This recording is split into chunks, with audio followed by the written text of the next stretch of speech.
دي ځکه مونږ له بنن دا فیصله کول وي چې د جبر او اختیار په متوازی او مخالف لارو زمون قدمونه په کوم طرف په کوم رفتار او په کوم مقام دي مونږ بیخي مجبور یو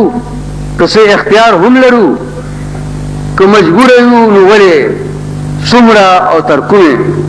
او که اختیار لرو نو څنګه څومره او څه دپاره او یا مونږ د دې فلسفې نه علاوه هم څه سنس او سنس لرو دا یو اهم او بنیادی سوال دی چې د کانفرنس د برخوالو نه د جواب په انتظار دی هغه جواب چې د ټول قام دپاره د یوې فیصلې د یو حکم او یو اعلان حیثیت لري ډېر مخکې نه ځو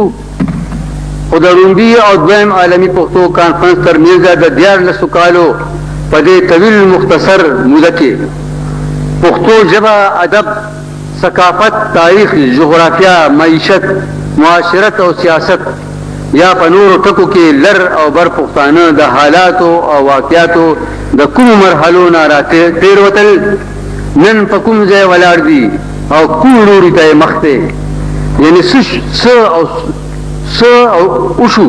څه کېږي او څه به کېږي دا د یو ساینسي تنقیدي جاج او د یو تنقیدي ساینسي علاج تقاضا کوي دویم عالمي پښتو کانفرنس د کام فکري لارښودونکو ته دا بلنه ورکړې ده دا موقع فراهم کړې ده او دا مطالبه په مخ کې ایښې ده چې د دې ټول صورتحال په رڼا کې په عالمانه سلیقه غور فکر وکړي په ناقدانه رویه خپل نظر او وزر وګوري او په صمیمانه فریضه خپل ځان او بیا جهان ته پام وکړي او هغې نه پس په اجتماعي ډول د خپل موضوعي او معروضي کار کردار او رفتار هم دلته فیصله تعین او تګلاره په واضح ټکو کې اعلان کړي او په صحیح طرف د کام معاشره او وطن راهنمایي وکړي د دې کانفرنس اهمه او بنیادی حواله پښتو ژبه ده همدغه ژبه ده چې موږ د یو بل د حالاتو او خیالاتو نه خبرئ او یو بل ته نزدیکۍ او په تیره تیره د قامونو په ترقۍ کې اهم کردار ادا کوي او تاریخي حقیقت هم دا دی چې د کوم قام ژبه پسماندوي هغه قام هم پسمانده او درمانده وي بلکې د احساس کمترۍ ښکار وي پښتو که هر څو یوه پخوانۍ ژبه ده چې خپل یو تاریخ لري یو لوی قام خپله خاوره خپل تهذیب لري خو متاسفانه چې د دې د ترقۍ او ترویج لپاره په حکومتي سطح هیڅ قدم نه دی پورته کړی شوی او هغه حق هم ورته نه دی ورکړی شوی چې د ملک په آیین کې وعده شوې ده دا ژبه که ژوندی ده نو د خپل مضبوط هډ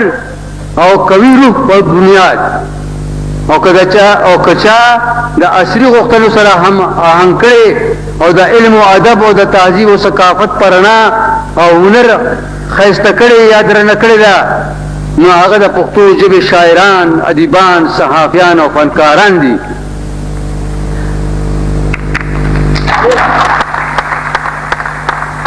او حقیقت هم دا دی چې د پښتو په ترقۍ کې د لیکوال او فنکار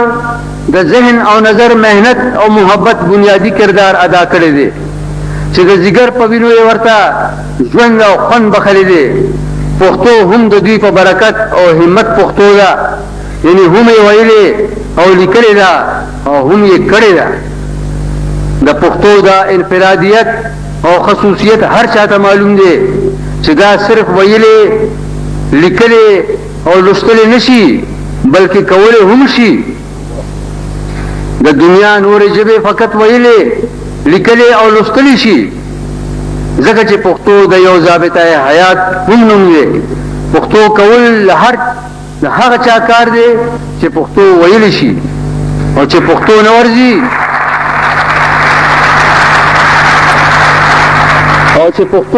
نو پښتو به څوکي او دغه د وینا او لیک لوست پښتو زمونږ د قلم او فن خاوندانو ژوندی ساتلې ده چې نن دا تاسو ټول دلته موجود یې. په آخر کې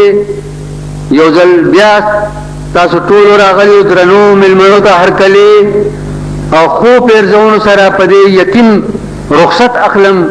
چې تاسو به په پرانیستي ذهن جمهوري فضا کې زما په گزارشاتو غور و فکر وکړئ او د پښتو ژبې پښتون قام او پښتني خاورې د ترقۍ روڼ مستقبل او تحفظ دپاره خپل ټول صلاحیتونه په کار راولئ. دې عالمي پښتو کانفرنس ته د یو مستقل فورم شکل ورکولو کې د خپلې درنې رایې په ورکولو لارښودنه وکړئ او د پښتو د یوې داسې ادارې په قیام کې مرسته ملګرتیا وکړئ چې د پښتو لیکوالو، شاعرانو، ادیبانو، فنکارانو، صحافیانو او دانشورانو د یو علمي،